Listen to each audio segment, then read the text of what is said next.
There was the famous Longyear family of Beverly Hills, one of the early residents. During World War I, Longyear's son went to war and was killed in France. And after the war, the family was so moved by their son, protecting them, that they gave Mr. Longyear this statue here called the Hunter and the Hounds that stood in front of the mansion in France, the chateau in France. And they put it here right on Crescent Drive, right near where it meets, Beverly Drive. From then on, every armistice day was held at the Longyear residence in front of the Hunter and the Hounds. Okay, then of course, when the people came to Beverly Hills, they went to the pond. And there's the big pond, which is where now is held the art fair. The Chamber of Commerce here was 1926. You can see this is when they nominated Will Rogers for mayor, and that's Douglas Fairbanks speaking. That's Doug. Mary Pickford, Fred Nieblo was the big Beverly Hills booster and a film director at MGM, and Mary's mother, Charlotte. And Mary Pickford brought voting to Beverly Hills about 1926, and this is the first polling place in Beverly Hills. Where? At the Beverly Hills Hotel, which doubled as the City Hall, recreation center, hotel, church, post office, theater, movie. They had a screening room. They had the Boy Scouts met there. Everybody was there at the hotel. So they built these bungalows, so a whole family could come. They didn't have to stay in the hotel. Now Thomas Ince, he also moved to Beverly Hills as well. This was built by studio people as a mission-style house with the bell on it and all these mission hacienda and adobe kind of look to it. And it was called Dias Doritos. Buster Keaton, who was married to Natalie Talmadge and all the Talmadge sisters, he built his house here. That's where Pamela Drive is, of course, and right off of Lexington there. And his beautiful Italianesque house, Waverly Mansion. This is Al Christie, Charles Christie. Al and Charles Christie brought the first studio to Hollywood, the first movie studio called the Nestor Film Company in 1911. They set up the first studio at Gower and Sunset in the old Blondeau Tavern there and made Western films and comedy films. And then shortly thereafter, by 1925, they started to create a new community. It would be a community based on the economic base of a movie studio, of a film industry, and that later became known as Studio City. Al Christie and Charles were two of the biggest moguls in the history of Hollywood, but they lost it all by 1932 when the crash. City Hall, 1931, Spanish colonial revival architecture. This is Italian coffered ceilings with Spanish walls and certain eclectic Baroque, Spanish, Italian. There it is. Look at the wrought ironwork. And then, of course, Greystone. Now, Doheny had the Doheny Ranch. They started building this baronial palace made out of this beautiful limestone, the jewel of Beverly Hills. But it's probably the biggest mansion in Beverly Hills. But those were giant edifices. In Beverly Hills, though, it's a squeezed-down version. It's a home. When you walk in, it's not palatial. It is homey, but it has the details of a palatial mansion. And I lived there for 2 years. I was with the American Film Institute. We had no burglar alarm and no guards, so my cousin and I lived there, literally. I'm just spoiled. I grew up behind it, and now I lived in it. Anyway, here's the Beverly Wilshire Hotel I was telling you about, 1928. Look at this Italian coffered ceiling. This is like going to a hotel in Venice, and of the old world feel to it. Beverly Hills wanted to have their own industry. They did build the bread factory, which later became Wonder Bread. And many of you residents might remember driving by and smelling that bread. And right next door is the water company. These are the water, it was going to be the Union Ice Company. This is 1929. It says Beverly Hills on her license plate frame. They had Roxbury Park, Coldwater Park, later Sunset Park, which later became Will Rogers Park, the La Cienega Park. They actually had whippet racing at Roxbury Park. This is Beverly Hills High School in 1929. Here's the Beverly Hills Hotel, about 1937.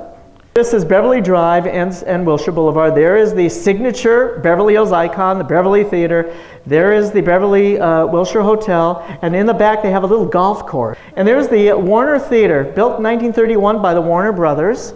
The Warner Brothers were already starting to live in Beverly Hills, and they wanted a theater there, and it was a jewel, Art Deco jewel, like the Beverly Wilshire. The Bank of California, right on the corner, right next to the theater. There's Ralph's Market. This was taken around 1938. The Brown Derby was started by Henry Somborn, and guess who married Somborn? Gloria Swanson. The Brown Derby at the Rodeo Drive in Wilshire was really where all the movie people went.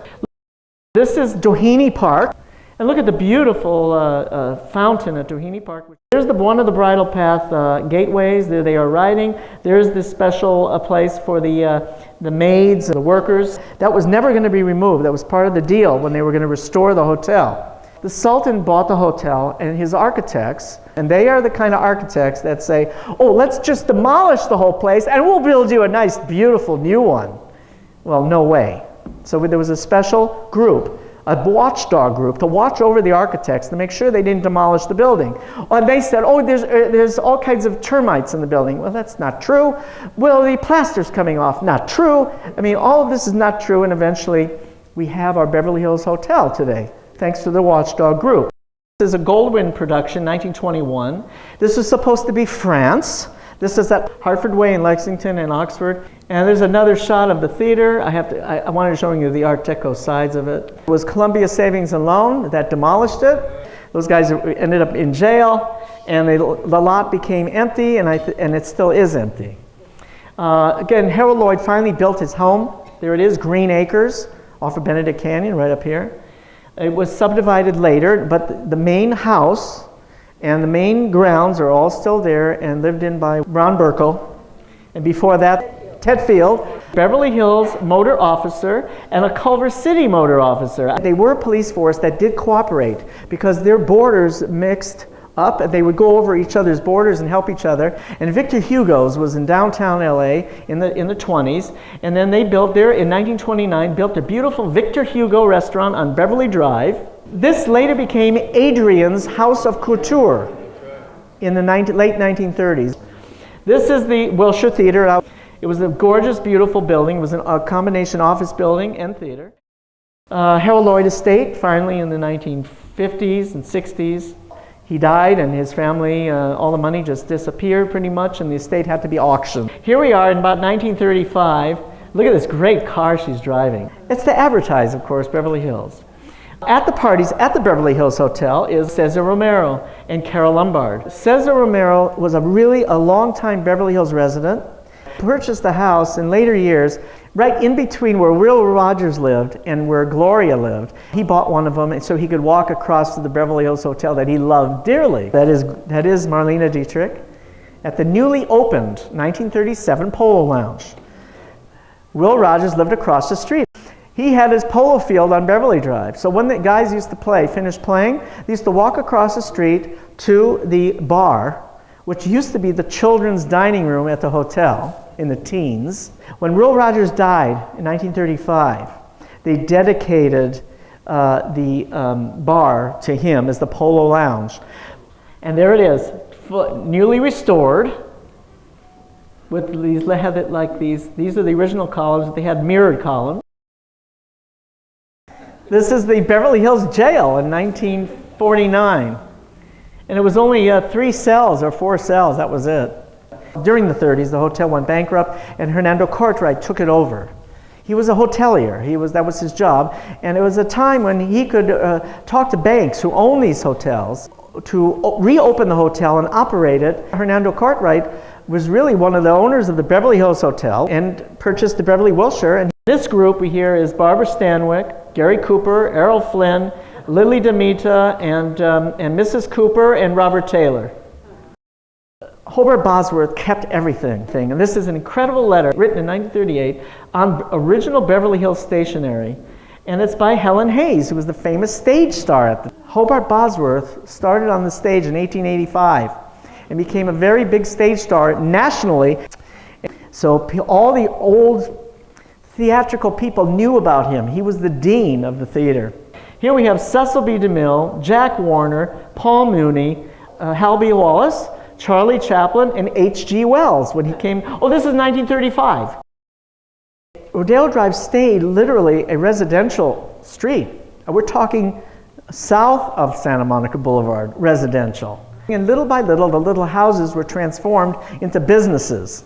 So one of them was Mrs. Weiss's Hungarian Cuisine, the Korda restaurant, luncheon and dinner, in one of those houses.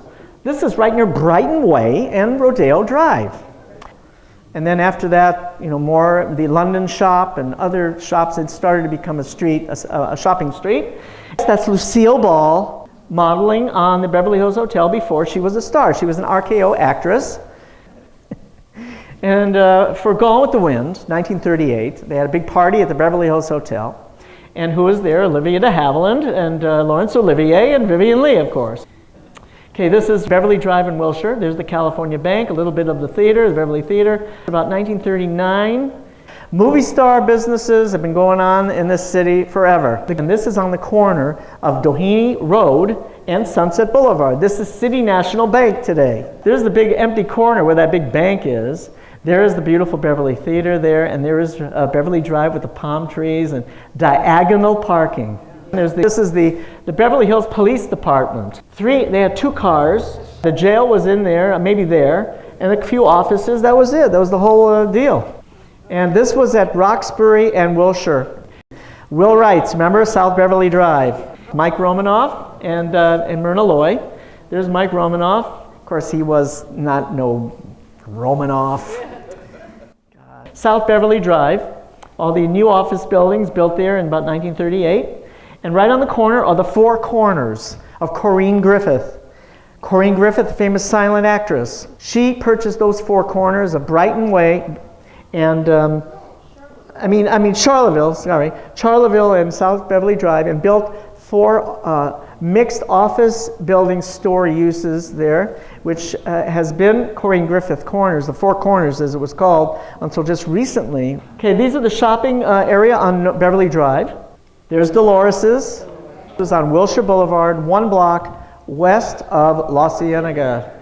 Wilshire Theater in the 1950s, the detective story, and it was like Hollywood. We had premieres. There it is. I was there in the last week, still shopping there. All right, there's of course, the Frank Lloyd Wright, our only Frank Lloyd Wright building in Beverly Hills on Rodeo Drive. There it is. Jerry Lewis and his wife at the Beverly Hills Hotel. 1949, Gloria Swanson was pretty much brought out of retirement to star in this new film called Sunset Boulevard. The city of Beverly Hills decided to change all their signs, to modernize their signs. And guess who they got to do the first sign? Gloria Swanson. This is Lucille Ball's house, which I heard was pretty much gone now.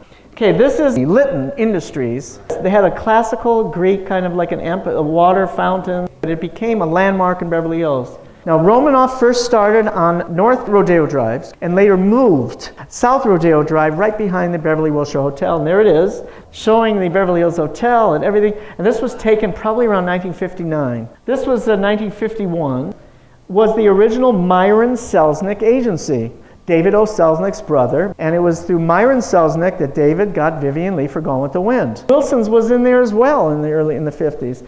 This is our police chief at the time, Anderson, and he was one of our longest police chiefs ever. Beverly Drive again in the 50s. The hotel in about 1956. This is the addition built by the great architect Paul Williams, thank you. The building of the Beverly Hilton on the site of the great Beverly Nurseries. It was built during 53 and opened in 54. Hawthorne School, done in the Spanish colonial style, like a mission or a church. The Doheny Ranch is developed. The Doheny Ranch was eventually sold and developed by Paul Truesdale into Truesdale Estates. And the big mansion of the Dohenys, which is right in the middle. Anyway, the Beverly Theater, all covered up in the 60s. They covered it up with this metal. Well, when they were demolishing it, they took off this siding, and guess what? Everything was under it. Everything was there. So we wanted at the Historical Society, Ira Goldberg tried, who's back there, our videographer. he wanted to get one of these here for us to keep. And I remember they wouldn't give it to you, isn't that right? They lost it. Yeah, right. This is the bistro. The bistro was the kind of replacement for the Brown Derby. You know, everybody was going to the bistro now. The Fine Arts Theater was still, I went to. I was a regular there at all times. Remember, that was the Regina Theater. Maggie Smith in California Suite, shot at the hotel. This was American Gigolo. That's the Daisy, that's right, and that's Richard Gere. Warren Beatty, I was there about last year, and there was Warren Beatty eating at the Polo Lounge. So Warren Beatty here with Burns, and I mean, this is in the 60s. Beverly Hills Cop put Beverly Hills back on the map internationally again. So I've always been involved with this building, and I cannot tell you how gratified I am to know what it is today. And not just the building itself, but all the programs. I mean, they are in full swing. I think even much more so than the original Beverly Hills Women's Club. Probably more so and more professionalized. And with all the different programs and things, I'm just delighted. What can I say?